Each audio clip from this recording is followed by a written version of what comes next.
ശിവരാത്രിയായിട്ട് ബലിയിടാൻ പോകാൻ പറ്റിയില്ലെങ്കിലും രാവിലെ ഒന്ന് അമ്പലത്തിൽ പോകണമെന്നുണ്ടായിരുന്നു കേട്ടോ. 4 മണിക്ക് എഴുന്നേക്കാം, എന്നിട്ട് തൊട്ടടുത്തുള്ള ശിവൻ്റെ അമ്പലത്തിൽ പോകാമെന്നൊക്കെ വിചാരിച്ചായിരുന്നു ഇന്നലെ കിടന്നത്.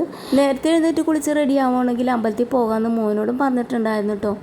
അങ്ങനെ ഞാൻ നേരത്തെ എഴുന്നേക്കാനുള്ള ഇതിൽ കിടന്ന് മൊബൈലും തോണ്ടി അങ്ങനെ കിടന്ന് 3 മണിയായപ്പോഴാണ് കേട്ടോ ഉറങ്ങിയത്. പിന്നെ രാവിലെ എഴുന്നേറ്റപ്പോൾ 8 മണിയായി. അപ്പോൾ പിന്നെ ശിവൻ്റെ അമ്പലത്തിലേക്കുള്ള പോക്ക് മാറ്റി വെക്കേണ്ടി വന്നു. പിന്നെ പെട്ടെന്ന് കുളിച്ച് റെഡിയായി തൊട്ടടുത്ത നാഗക്കാവിൽ പോയി തൊഴുതു വന്നു. പിന്നെ വേഗം തന്നെ ചോറിനുള്ള അരി ഇട്ടു, ചായ ഉണ്ടാക്കി. പിന്നെ നമ്മുടെ കുടുംബത്തിൽ നിന്ന് കുറച്ച് പേര് പോയിട്ടുണ്ട്. അപ്പോൾ അവർക്കായിട്ടൊരു കുഞ്ഞ് സദ്യ എടുക്കാമെന്ന് വിചാരിച്ചു കേട്ടോ. സദ്യ എന്ന് പറഞ്ഞാൽ ഒരുപാടൊന്നുമില്ല, ചെറിയൊരു പരിപ്പ് കറിയും പിന്നെ പപ്പടവും ഒരു തോരൻ ഉണ്ടാക്കാമെന്നൊക്കെ വിചാരിച്ചു കേട്ടോ.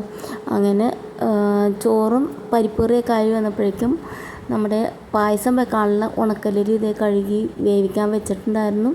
അത് വെന്ത് വന്നപ്പോഴേക്കും അതിലേക്ക് ശർക്കര ഉരുക്കിയത് ഒഴിച്ചു കൊടുത്തു.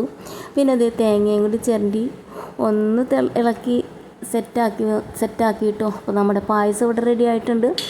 പിന്നെ അതിലേക്ക് അണ്ടിപ്പരിപ്പും കിസ്മിസും കൂടി വറുത്ത് ചേർത്തിടുന്നുണ്ട്. പിന്നെ ഇത് തോരൻ വെക്കാനായിട്ട് നമ്മുടെ മുറ്റത്ത് കുറച്ച് ചീര ഉണ്ടായിരുന്നു. അത് ഒരു 5-6 ദിവസം മുമ്പ് കുറച്ച് എടുത്തിട്ടുണ്ടായിരുന്നു കേട്ടോ. അതൊന്നും കൂടി പൊടിച്ച് വന്നിട്ടുണ്ട്. അതിൽ നിന്ന് ഒരു ഉള്ളതൊക്കെ പറിച്ചെടുത്തു. പിന്നെ ഇത് ഇംഗ്ലീഷ് ചീര ഉണ്ടായിരുന്നു, അതിൻ്റെ ഒരു 3-4 കിളിന്ത് നോക്കി 3-4 നമ്മുടെ കൂമ്പ് എടുത്തു കേട്ടോ. പിന്നെ പൊന്നാങ്കണ്ണി ചീര ഉണ്ടായിരുന്നു. എല്ലാം കൂടി ചെറിയൊരു തോരൻ ഉണ്ടാക്കി. പിന്നെ ഇതേ നമ്മുടെ പായസത്തിന് അണ്ടിപ്പരിപ്പും വറുത്ത് ചേർക്കുന്നുണ്ട്. അങ്ങനെ നമ്മുടെ സദ്യ ഇവിടെ റെഡിയായിട്ടോ. പിന്നെ കുറച്ച് പാത്രങ്ങൾ തേക്കാണ്ടായിരുന്നു, അതൊക്കെ തേച്ച് കഴുകിയെടുത്തു. പിന്നെ ഇല വെട്ടണം, അങ്ങനെ ഇതേ ഇലയും കൂടി വെട്ടിയെടുത്തുകൊണ്ട് വന്നു കേട്ടോ. എന്നിട്ട് നമ്മുടെ സദ്യ വിളമ്പി എടുക്കുവാണ്. പുറത്ത് കാക്കയ്ക്ക് വെക്കാനായിട്ട് വിളമ്പിയെടുത്തു. കൂടെ തന്നെ ചെറിയൊരു ഇലയിൽ ഗണപതിക്കും വിളമ്പി വെക്കുന്നുണ്ട് കേട്ടോ.